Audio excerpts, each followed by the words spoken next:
벌써 기쁨에 대한 설교를 한 지 4번째이자 마지막 시간입니다.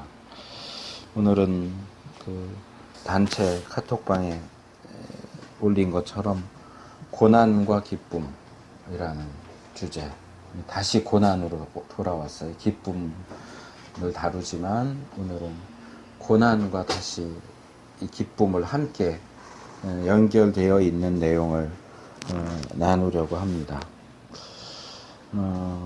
그 주제를 위해서 지금 우리가 읽은 예레미야 15장 10절에서 21절까지 말씀을 선택을 했는데, 여기 이제 예레미야가 사실은 기도하는 내용이에요. 근데 예레미야가 기도하는 내용만 나오는 게 아니고 하나님이 답변하시고, 그러니까 예레미야가 말하고 하나님이 말씀하시고 다시 예레미야가 말하고 다시 하나님이 답변하시고 하는 이 하나님과 예레미야 사이에 이 대화가 기록되어 있습니다. 예레미야가 하나님께 말씀드리는 것은 기도라고 말할 수 있을 것이고, 하나님께서 예레미야에게 말씀하시는 것도 역시 기도죠. 기도 응답인 거죠. 우리가 보통 기도가 무엇입니까? 라고 하면 기도는 대화입니다. 이렇게 대답하지만 실제로 우리가 하는 기도는 대화가 아니라 독백인 경우가 많죠. 그냥 내 쪽에서 하나님을 향해서 계속 얘기를 하고, 그 다음에는 지금 이 본문에 나오는 것처럼 그 다음에는 하나님께서 나를 향해서 말씀하실 때 내가 듣고, 내가 얘기할 때는 하나님이 들으시고 하나님이 말씀하실 때는 내가 듣고, 또 내가 대답하고 하나님이 또 대답하시고, 이래야 이게 대화예요.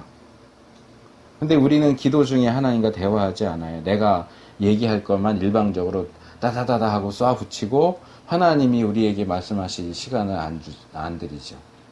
그러면서도 기도가 뭡니까? 그러면 대화래요, 계속. 우리는 대화하지 않는데, 기도하면서 대화하지 않는데. 그래서 우리가 기도하는 가운데 이 하나님의 답변을 들으려고 노력하는 것도 중요합니다. 물론 성경 시대와 우리의 지금 이 시대가 똑같으냐? 그럼 우리도 지금 여기 본문에 있는 것처럼 예레미야가 한 것처럼 이렇게 기도하고, 그러면 또 하나님이 또 이렇게 음성으로 답변하시고, 또 나도 또 그 말씀을 듣고 또 얘기하고 하나님이 또 이렇게 얘기하시고, 이런 게 지금 가능하냐? 지금 예레미야가 듣는 하나님의 음성도 이게 귀로 들을 수 있는 육성, 목소리로 들려오는 건지 이 마음의 소리로 들려오는 건지 명확하지는 않아요. 근데 이 시대는, 우리가 살고 있는 이 시대는 예레미야가 살던 시대와는 좀 달라서, 예레미야 시대는 아직 성경이 완성되지 않은 시대고 우리는 이미 성경이 완성된 상태고, 그러다 보니까 지금도 우리가 하나님의 음성을 들을 수 있는 것은 사실이지만 우리와 예레미야가 똑같은 자리에 있지는 않아요. 그래서 그런 점에서 차이가 있기는 하지만, 그럼에도 불구하고 기본적으로 우리의 기도가 하나님과의 대화로 행해져야 한다 하는 것은 사실입니다. 근데 여기 보면 예레미야가 하는 이야기가 뭐예요? 내게 재앙이로다. 로 이 이야기가 시작됩니다. 이사야도 그 성전에서 이상 중에 이사야 6장에 하나님을 대면했을 때 첫 마디가 뭐예요? 화로다 나여 망하게 되었다. 이 비슷한 표현이에요. 말하자면 전에도 제가 고난과 관련해서 한번 설교하면서, 고난 중에 우리가 무엇을 할 수 있겠느냐? 그 중에 탄식해라. 시편의 탄식시에 대한 말씀을 드렸죠. 그러니까 지금 예레미야가 탄식을 하고 있어요. 나는 지금 너무너무 힘듭니다. 나는 너무너무 괴롭습니다. 내 어머니가 나를 낳아주기는 했는데 사람들에게 칭찬받고 인정받고 그럴 수 있는 사람으로 낳아준 게 아니고, 사람들이 나만 보면 싸우려고 그러고 때리려고 그러고 미워하고 죽이려고 하는 그런 대상으로 나를 낳으셨습니다. 무슨 어머니가, 예레미야의 어머니가 예레미야를 무슨 기형으로 낳았다거나 그런 얘기는 아니에요. 사실은 예레미야의 어머니가 예레미야를 낳은 것과 예레미야가 지금 힘들고 괴로운 것은 큰 상관이 없어요. 근데 이 탄식을 하다 보니까 이 근원으로 들어가는 거죠. 이런 표현은 예레미야도 하고 또 욥도 얘기를 해요. 욥이 이제 재앙을 당하고 친구들이 찾아왔는데 욥의 모습이 너무나 달라져 있으니까 며칠을 같이 그냥 아무 말도 못하고 있는데, 제 기억엔 5장 정도 가면 3장인가요? 거기서 욥이 이제 처음 이제 입을 열어서 말을 하면서 탄식을 하는데, 거기서도 욥이 자기가 태어난 나를 저주하죠. 왜 어머니가 나를 낳아서 이런 일을 당하게 하시냐. 그러니까 어머니가 나를 이상하게 낳았다가 아니고 너무너무 힘드니까, 너무너무 괴로우니까, 아우, 내가 왜 태어났을까? 이렇게 힘들고 괴로운 상황 속에서 죽지 못해서 살 거라면 도대체 내가 왜 태어났을까? 그 얘기를 하는 거예요. 나는 왜 태어났을까? 내 어머니는 왜 나를 낳았을까? 왜 나를 이렇게 낳았을까가 아니고, 왜 애초에 내가 이 세상에 있게 되었느냐? 이렇게 힘들고 어려운 세상이면 차라리 태어나지 않는 게 나았을 텐데, 왜 내 어머니는 나를 낳아서 내가 이렇게 고생하면서 살게 하셨을까? 그러니까 어머니에 대한 원망이라기보다는 자기 자신에 대한 원망이고 저주죠. 왜 나는 태어나서 이런 힘들고 어려운 일을 당해야 돼?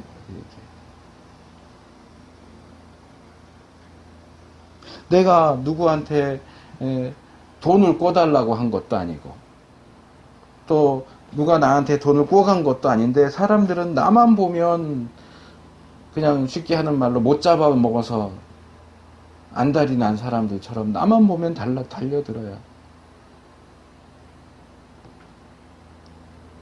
못 살겠다는 거예요. 죽겠다는 거예요. 그랬더니 하나님이 대답하시죠. 내가 너를 강하게 하겠다. 사람들이 아무리 너를 보고 잡아먹겠다고 달려들어도 너를 이기지 못하게 할 것이다. 근데 참 재밌어요. 여기 이 11절을 보세요. 내가 너를 강하게 할 것이요 너로 복을 얻게 할 것이다. 이제 이 표현만 보면, 아, 하나님이 이제 나한테 복 주시겠구나, 이렇게 이해할 수도 있지만, 여기서 이 복을 얻게 할 것이라는 표현은 우리가 기대하는 그런 거가 아니에요. 크게 두 가지로 나눠서 얘기할 수 있어요.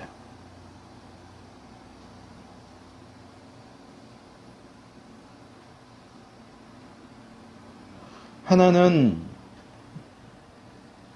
너가 지금 이렇게 사람들로부터 공격을 받고 힘들고 어려운 상황에 처해 있지만 내가 거기서 너를 건져내 줄 거다. 구원할 것이다.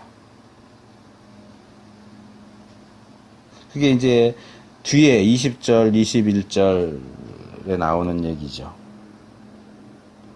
20절 하반절, 내가 너와 함께하여 너를 구하여 건짐이니라. 내가 너를 악한 자의 손에서 건지며 무서운 자의 손에서 구속하리라. 아우, 저놈들 때문에 죽겠어요. 근데 너 저놈들 때문에 죽지 않을 거야. 내가 너 죽게 하지 않아. 너 구원할 거야. 이게 이제 첫 번째 답변이고,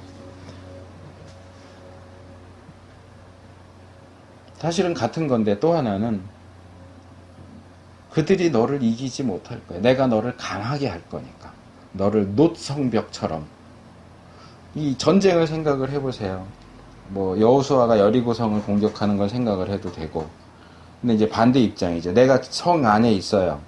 적이 나를 공격을 해와요. 그러면 보통 이렇게 막 커다란 통나무 같은 거 해갖고 성문 문짝부터 이제 부셔야 돼. 벽을 부술 수는 없으니까 문짝 부셔서 이제 글로 하고 이제 뭐 사다리 걸치고 넘어오려고 이렇게 하는데, 이 벽을 보통 이제 옛날에는 이제 흙으로도 쌓고 토성이라고 그러죠. 또는 이제 돌 가지고 이렇게 쌓지만, 이제 그러다 보니까 여러 가지 전쟁 도구가 만들어지잖아요. 이렇게 돌 날리는 그런 것도 해갖고 벽을 부수기도 하고. 근데 그 벽을 내가 놋은 이제 사실은 그렇게 단단한 쇠는 아니지만 철은 좀 귀했기 때문에 이제 이 놋이지만 우리가 알고 있는 놋하고는 좀 다르게 생각을 할 필요가 있고, 그러니까 이제 합금이죠. 조금 단단하게 만들어진 합금 또는 이제 철로 생각을 하셔도 돼요. 그러니까 쇠로 성벽을 다 쇠로 내가 만들어 놓을 테니까 누구도 이 성벽을 무너뜨리지 못해. 누구도 이 성을 점령할 수 없어. 아무리 그들이 너를 공격해도 너를 이길 수 없어. 그리고 결국에는 그들이 너만 보면 콧방귀 끼고 욕하고 때리고 죽이려고 했지만 마지막에 와서는 우리 좀 살려달라고, 우리 위해서 기도해 달라고 와서 너한테 애걸복걸하게 만들 거다. 그게 복이에요, 복. 너로 복을 얻게 할 것이며 내가 진실로 내 대적으로 재앙과 환난의 때에 내게 간구하게 하리라. 우리가 너한테 그렇게 한 거 정말 미안해. 근데 우리 좀 살려줘라. 우리 좀 도와줘라. 너밖에 우리를 구할 사람이 없다. 이전에는 죽일 것 같이 덤벼들었는데 이제 상황이 바뀌었어요. 전에는 예레미야를 죽이려고 그랬던 사람들이 이제는 예레미야에게 와서 나 우리 좀 살려달라고 그렇게 애걸복걸하게 만들겠다. 근데 사실 뭐 조금은 통쾌한 감이 없진 않지만 우리가 생각하는 복은 이런 건 아니잖아요, 사실은. 너로 복을 얻게 할 것이다. 너 죽지 않아, 망하지 않아, 지지 않아. 그리고 그들이 오히려 너에게 와서 도와달라고 구해달라고 그렇게 하게 만들어 줄게. 우리가 예레미야라면 아마 예레미야도 그러지 않았을까라고 생각이 드는데, 왜 첫마디가 내게 재앙이로다. 왜 우리 엄마가 나를 낳아서 이렇게 힘든 삶을 살게 할까? 이렇게 탄식하는 사람 마음속엔 뭐가 있을까요? 저 사람들이 나를 이기지 못하는 거 그거 중요하지 않아요. 내가 저 사람들 손에 맞아 죽지 않는 거 그거 중요하지 않아요. 평안하게 사는 거예요. 사람들에게 미움받지 않고 살해의 대상, 살해의 의도를 가지고 나를 접근해오는 그런 사람들 없고 그냥 평안하게 그냥 보통 사람들처럼 그렇게 살고 뭐 조금 더 하면 조금 돈도 좀 있고 권력도 좀 있고 그래서 남들한테 무시당하지 않고 그렇게 사는 걸 원하지. 그들이 너를 공격해도 너를 이기지 못할 거야. 그거 별로 바라는 바가 아니에요, 사실은. 그러니까 사실 인간적으로 생각할 때 고난 가운데 있는 사람들이 바라는 그것과 지금 하나님이 답변하시는 것은 뭔가 조금 핀트가 안 맞는 느낌이 있어요. 근데 왜 그러시는가? 하나님이 예레미야의 심정을 모르시는 것도 아니고 어떤 생각을 하는지 알아채지 못하시는 것도 아닐 텐데, 그렇다고 하나님이 둔한 것도 아닌데 뭔가 좀 핀트가 어긋나는 듯한 말씀을 하시는 이유가 뭐냐? 이 단어를 하나 던지면 딱 좋을 것 같아요. 사명이요. 하나님께서 예레미야에게 주신 사명이 있어요. 그 사명 때문에 예레미야는 평범한 삶을 살 수 없는 사람이에요. 이 대선지자들 그리고 소선지자들 이야기를 이렇게 보다 보면 우리가 공통적으로 이렇게 비교하면서 볼 수 있는 것들이 몇 가지가 있는데 그 중에 하나가 아내예요. 아내. 이사야의 아내, 예레미야의 아내, 에스겔의 아내. 그리고 소선지서로 가면 이제 호세아의 아내도 나오죠. 하나님께 사명을 받는다는 것은 어떤 것이냐? 좀 더 구체적인 상황으로 들어가서 하나님이 세우신 선지자로서 산다는 것은 어떤 것이냐? 물론 이것 하나만 가지고 얘기할 수는 없지만 어떤 대표적인 의미가 있다고 생각을 해요. 자, 이사야의 아내는 최고예요. 이사야의 아내가 실제로 어떤 선지자로서의 사역을 했는지는 모르겠지만 이사야서에서는 이사야의 아내가 여자 선지자라고 불려요. 이제 학자들은 이사야 아내가 과연 선지자였을까? 왜 이사야 아내를 여선지자라고 부를까? 아마도 선지자의 아내이기 때문에 그런 호칭으로 부르는 게 아닐까? 실제로 선지자 사역을 한 게 아니고 보통 그렇게 얘기를 합니다. 어쨌든 이사야의 아내는 이사야의 사역에 도움을 많이 줘요. 뭐 어떻게 도움을 줬는지 다른 경우에는 구체적으로 알 수는 없지만 이사야와의 사이에서 이제 자식들을 낳는데 아들들을 낳는데 이 아들들이 그러니까 예언적 어떤 징표가 되는 뭐 스얄야숲이라든가 마할살렐 하스바스 이름 아이들에게 선지자의 자식들에게 지어주는 이름 자체가 이스라엘 유다에게 주시는 메시지예요. 그래서 이사야는 아내와 참 사이가 좋았고 그 사역에 있어서 아내가 굉장히 협조적이고 성공적이었다라고 볼 수 있어요. 그러면 참 해피하겠죠. 행복하겠죠. 근데 에스겔의 아내는요. 에스겔의 아내는 그냥 한 번 나올 뿐이고 에스겔이 아내를 굉장히 사랑했던 것 같아요. 그 아내가 뭔가 어떤 일들을 했던 건 나오지 않아요. 그런데 에스겔의 사역은 이제 1차 포로 때 잡혀가서 포로지에 잡혀있는 사람들에게 어떤 하나님의 말씀을 전하는 역할을 하는데 아직 나라가 완전히 망한 게 아니에요. 그러다 보니까 유다 땅에 남아있는 사람들도 이제 그게 이제 예레미야하고 그 다른 거짓 선지자와의 싸움에서도 나오는데 예레미야는 거기 가서 70년 동안 포로 생활하다가 올 거다. 그러고 이제 다른 선지자는 2년 만에 다시 돌아온다. 뭐 이렇게 얘기를 하죠. 그리고 포로지에 잡혀간 사람들도 우리가 조금 있으면 돌아갈 거야. 이렇게 하는데 예레미야 이제 초기에는 아니다. 유다가 결국은 망하게 될 거다. 그리고 다 포로로 잡혀올 거야. 이런 메시지를 초기에는 전하는데 그 메시지를 전하는데 하나님께서 에스겔의 아내를 사용을 하세요. 근데 그 이야기가 이렇게 시작되죠. 하나님께서 어느 날 갑자기 에스겔에게 말씀을 하십니다. 아침에 저녁 때쯤 되면 내가 가장 사랑하는 것을 내가 뺏어갈 것이다. 하지만 장례가 났다고 해서 보통의 경우처럼 울거나 뭐 옷을 찢거나 이렇게 하지 말아라. 그것이 내가 이 포로지에 잡혀와 있는 유다 백성들에게 주는 메시지다. 이렇게 말씀하셨는데 저녁에 에스겔의 아내가 갑자기 죽어요. 하나님께서 내가 사랑하는 것 이랬으니까 에스겔이 얼마나 아내를 사랑했는지 알 수 있겠죠. 그런데 에스겔은 하나님의 말씀에 따라 아내가 죽었는데 갑자기 죽었는데 슬퍼하지도 않고 울지도 않고 장례를 당한 사람처럼 하지도 않아요.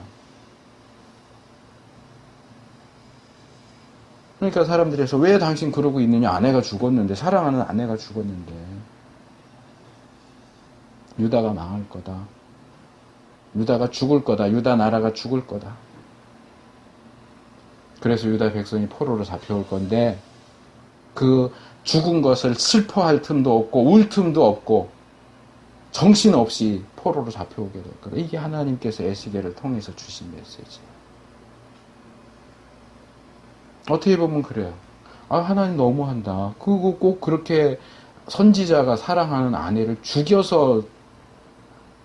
죽여야만 줄 수 있는 메시지도 아닌 것 같은데 꼭 그렇게 선지자의 아내를 죽였어야만 했을까?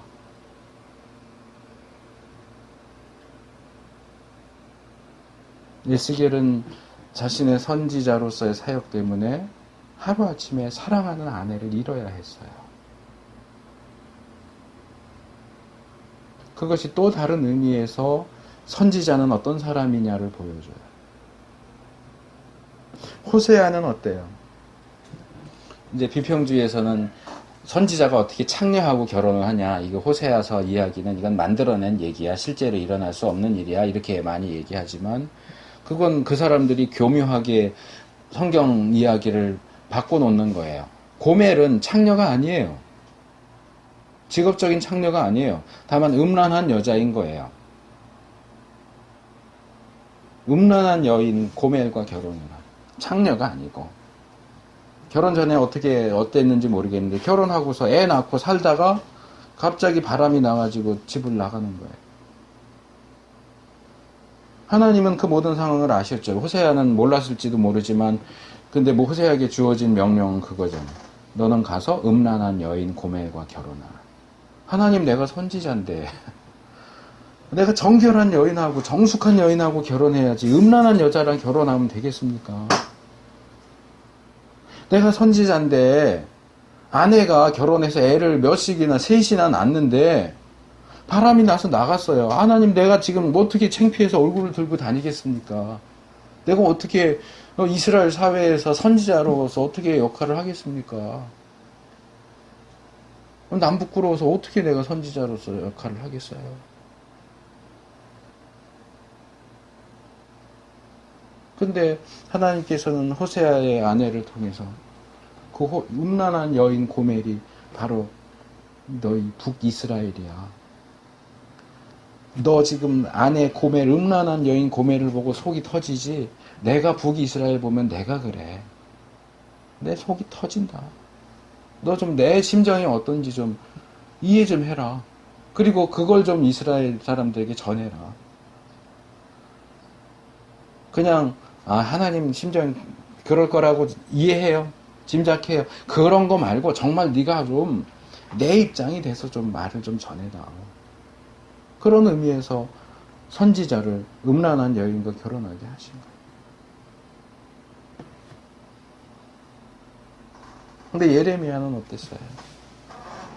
예레미야는 희한해요. 너는 아예 결혼을 하지 마. 하나님 예레미야에게 결혼하지 말래요. 넌 결혼하지 마. 아내를 갖지 마. 자식도 낳지 마.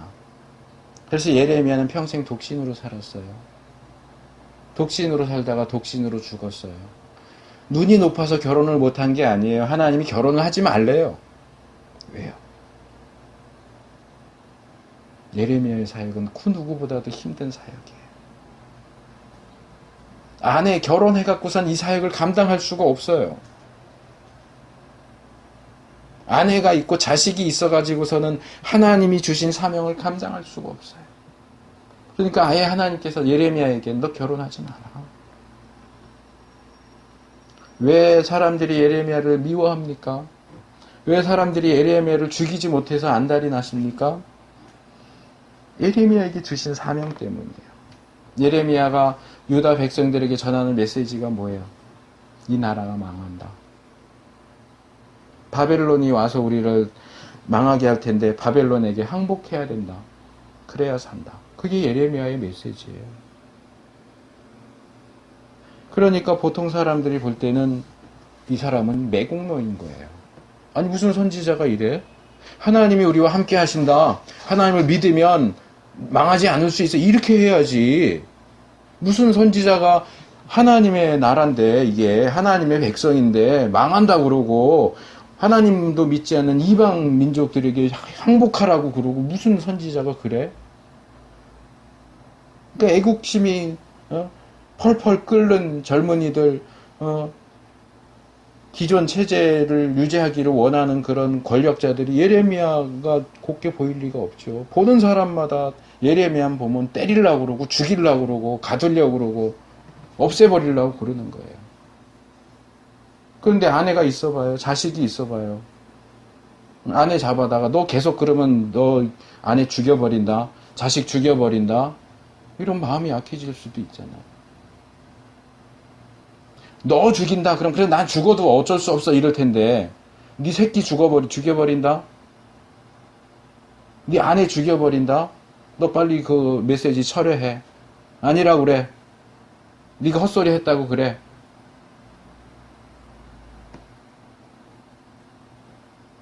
아내도 없고 자식도 없고 주시는 메시지는 망한다, 항복해라. 길에 나가면은 보는 사람마다 침 뱉고 욕하고 때리고 죽이려고 그러고, 고향에 가도 고향 사람들도 죽이려고 그러지. 친척들도 죽이려고 그러지. 예레미야는 갈 데가 없어요. 누구도 예레미야를 이해해주는 사람이 없어요. 아내도 없고요. 자식도 없고요. 예레미야 곁에는 언제부터인지는 모르겠지만 이제 뒤에 가면 나오는 바룩이라고 하는 서기관, 뭐 친구일 수도 있고 스승과 제자일 수도 있는데 그 한 사람 외에는 예레미야 곁에 아무도 없어요. 그러니까 죽기 때문에 그래요. 나는 도대체 왜 태어났을까? 근데 하나님은 그래 너 환난 당하지 않게 해줄게 이러는 게 아니고 내가 너 강하게 해서 누가 와서 뭐라 그래도 널 이기지 못하게 할게. 예레미야는 지금 이기고 싶은 게 아니에요.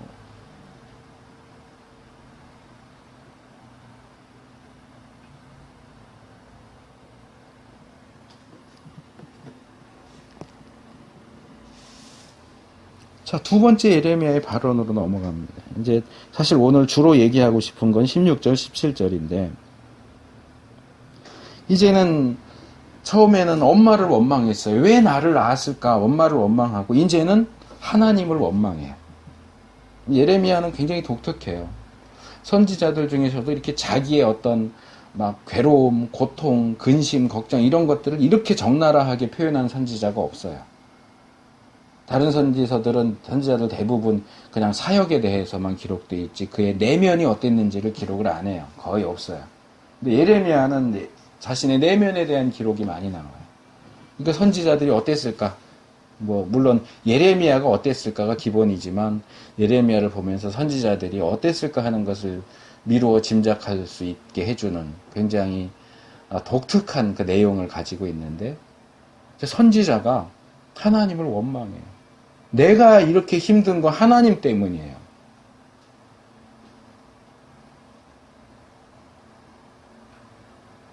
하나님이 나한테 사기쳐서 내가 하나님한테 속아 넘어가서 지금 이렇게 된 거예요.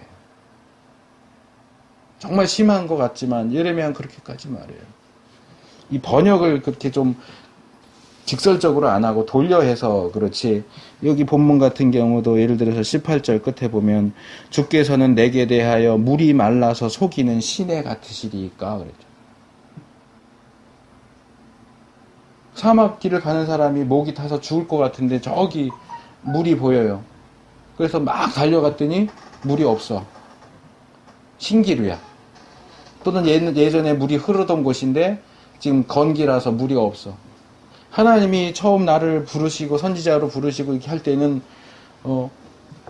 사막을 걸어도 언제나 이렇게 물이 있는 곳으로 인도하실 것처럼 얘기했는데 그래서 믿고 따라갔더니 물인 줄 알고 달려가 물이 없어.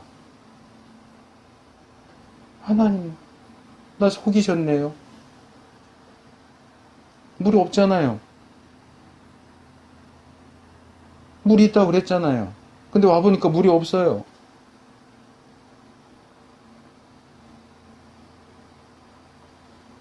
다른 곳에서 주께서 나를 권유하사 내가 권유를 받았으므로 그게 사실은 속인다 그런 뜻이에요. 번역을 부드럽게 해서 그렇지. 하나님께서 나를 속이셨고 나는 속임을 당했다 이거예요. 물론 이제 우리가 생각하는 지금 계속 고난만 얘기했는데 기쁨에 대한 내용이 여기 나오죠.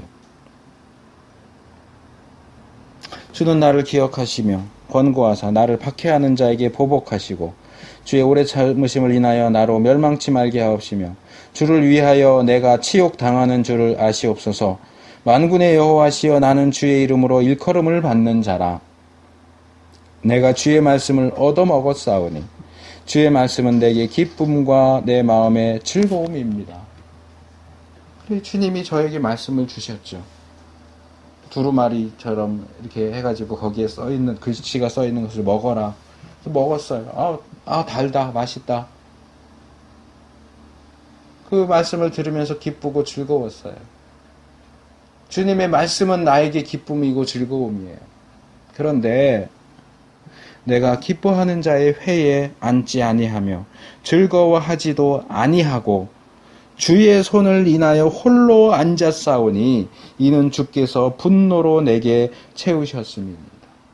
주님이 나에게 주신 말씀은 기쁨과 즐거움인데 나의 실제 생활에는 기쁨이 없어요. 즐거움이 없어요. 저기 사람들 이렇게 모여가지고 와 하고 웃고 기뻐하고 즐거워하는데 그 자리에 갈 수가 없어요. 난 그냥 늘 혼자 있어요. 하나님이 날 혼자 있게 하세요. 심지어는 아내도 자식도 없게 하셨어요. 왜요? 하나님이 내 마음을 분노로 가득 채우셨어요. 지금 유다를 향한 하나님의 마음이 분노로 가득 차 있기 때문에 예레미야의 마음을 분노로 가득 차게 하셨어요. 지금 하나님 말씀 순종하지 않고 범죄하고 배반하고 그래서 지금 나라가 망하게 생겼는데 뭐가 웃겨요? 뭐가 기뻐요? 뭐가 즐거워요? 하나도 안 웃겨요. 거기 가서 같이 웃을 수가 없는 거예요.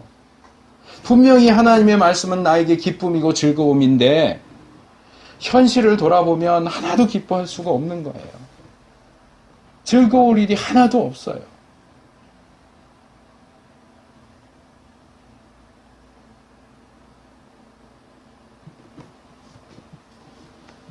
뭐 그렇게 오래된 사람은 아니지만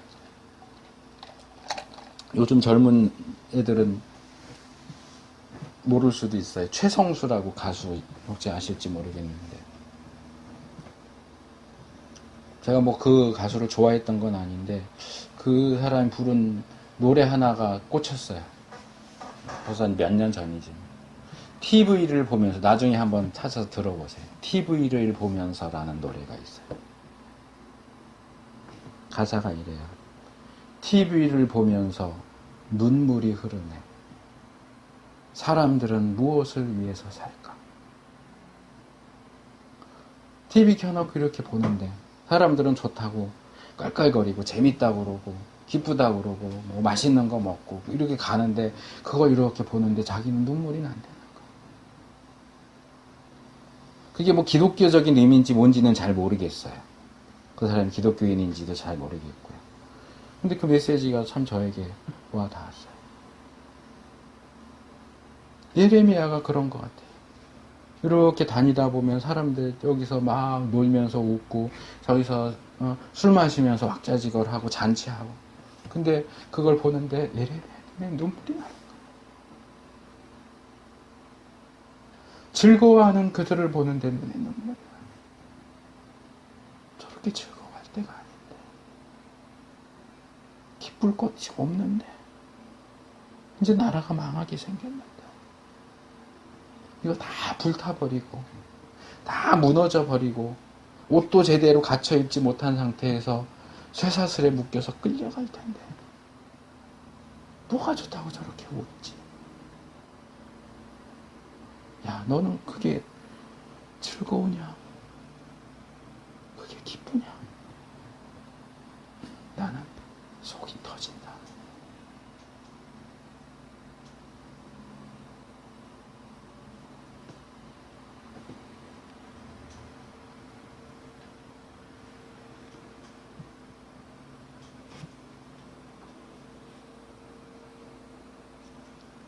이게 예레미야의 메시지라면 그것과 짝을 이루는 것으로 볼 수 있는 신약의 구절들이 몇 개가 있습니다.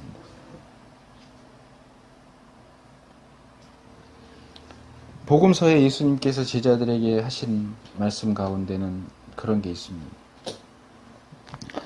마태복음 5장 11절 12절 누가복음 6장 22절 23절 비슷한 내용이에요. 나를 인하여 너희를 욕하고 핍박하고 거짓으로 너희를 거스려 모든 악한 말을 할 때에는 너희에게 복이 있나니 기뻐하고 즐거워하라. 하늘에서 너희 상이 큼이라. 너희 전에 있던 선지자들을 이같이 핍박하였느니라. 인자를 인하여 사람들이 너희를 미워하며 멀리하고 욕하고 너희 이름을 악하다 하여 버릴 때에는 너희에게 복이 있도다. 그날에 기뻐하고 뛰놀라. 하늘에서 너희 상이 큼이라. 저희 조상들이 선지자들에게 이와 같이 하였느니라. 고난은 기쁨과 반대됩니다. 기쁨은 고난과 반대됩니다. 고난과 기쁨은 같이 갈 수 없을 것 같습니다. 그런데 성경은 고난과 기쁨을 같이 이야기합니다. 하나님이 나에게 주신 말씀은 기쁨이고 즐거움이지만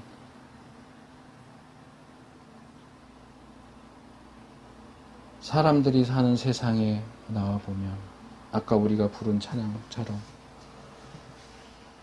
밤이 맞도록 동산 안에 주와 함께 있기를 원하는데 세상에 할 일이 많아서 나를 내려가라고 하세요. 내려와서 보니까 미치고 펄쩍 뛸 노릇이에요. 내 마음속에 분노가 가득해요. 그들의 모습을 보면서 눈물이 흘러요. 그렇다고 산 꼭대기 올라가서 동산에서 주님과 함께만 있겠다고 할 수 있어요? 베드로처럼 여기 초막 짓고 그냥 여기서 살죠. 내려가 봐야 지저분하고 그런데 아니요. 하나님은 우리에게 인간들이 사는 세상에 내려가야 된다고 얘기해요. 거기서 주의 이름으로 일컬음을 받는 자로서 생활하고 활동할 것을 요구하세요.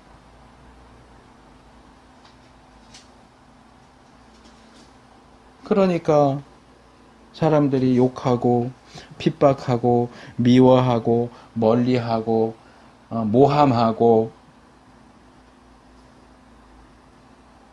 그런 상황에 처해 있는데 기뻐할 사람이 어디 있어요?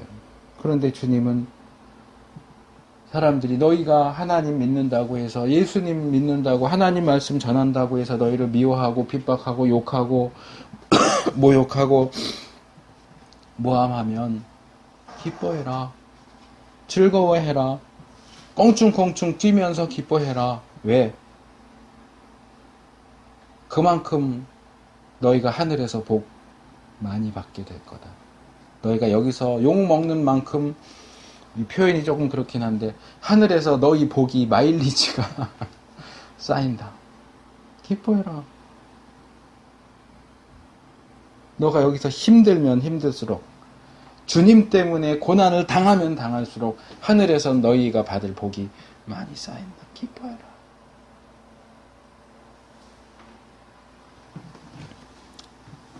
마지막으로 바울의 이야기 하나 소개하고 오늘 말씀을 마치려 합니다.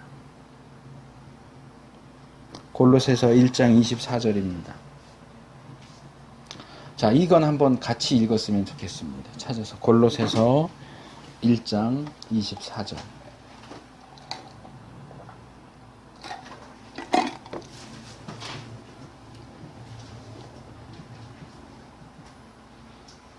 에베소서, 빌립보, 골로새. 골로새서 1장 24절. 같이 읽습니다. 시작. 내가 이제 너희를 위하여 받는 괴로움을 기뻐하고 그리스도의 남은 고난을 그의 몸된 교회를 위하여 내 육체에 채우노라.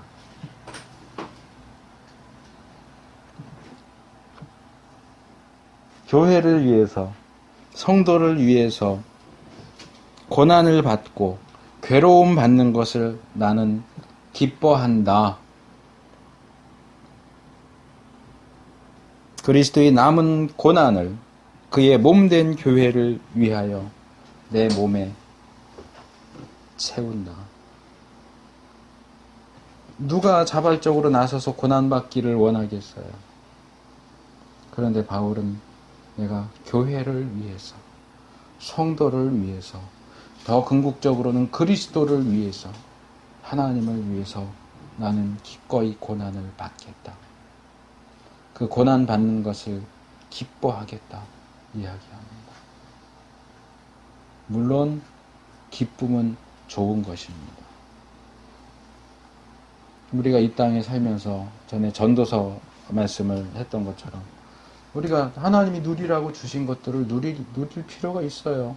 맨날 이렇게 막 어두침침하게 그러고 고개 숙이고 어둡게 그러고 살 필요는 없어요.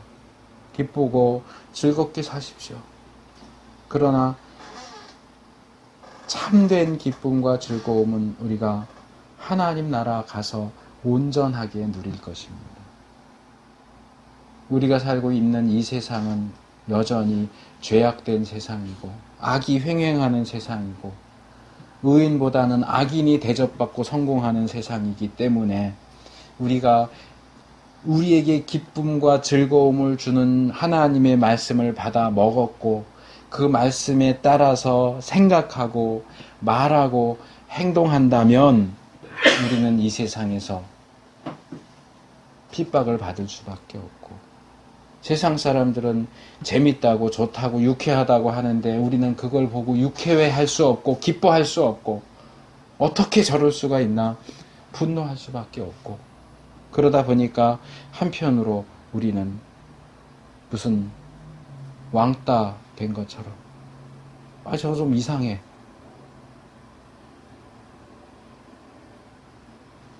교회 다니면 뭐 꼭 다 그래야 되냐? 너 무슨 좀 광신도 아니야? 하는 소리를 듣는 거예요.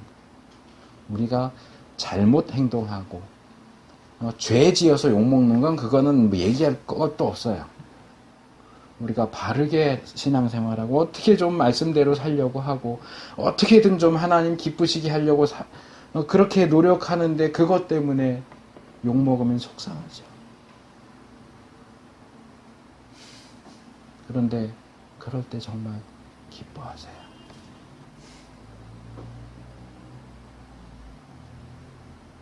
왜? 그게 하나님을 기쁘시게 하는 일이에요. 그런 우리를 하나님이 예쁘게 보세요.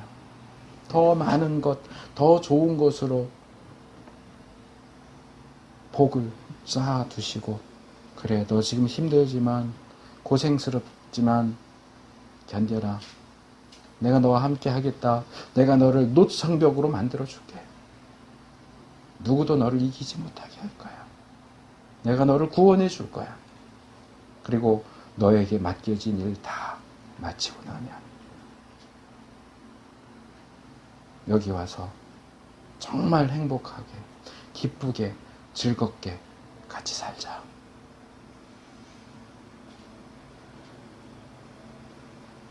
그게 예레미야에 대한 하나님의 마음이고 제자들에 대한 하나님의 마음이고 바울에 대한 하나님의 마음이고 오늘 우리를 향한 하나님의 마음입니다.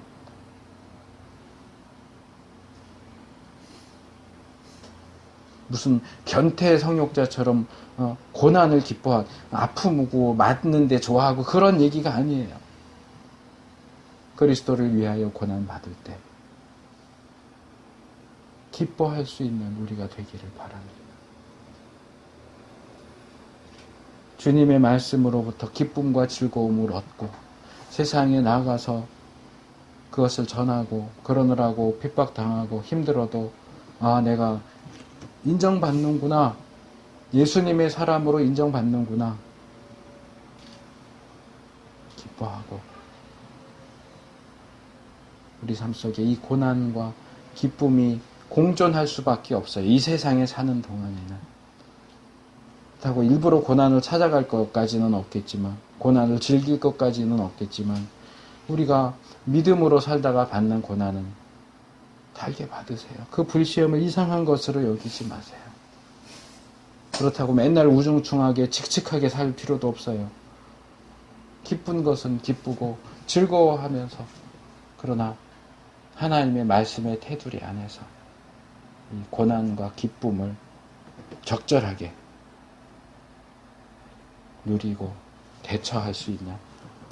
그래서 마지막 날 하나님 앞에 갔을 때 잘할도다 착하고 충성된 종아.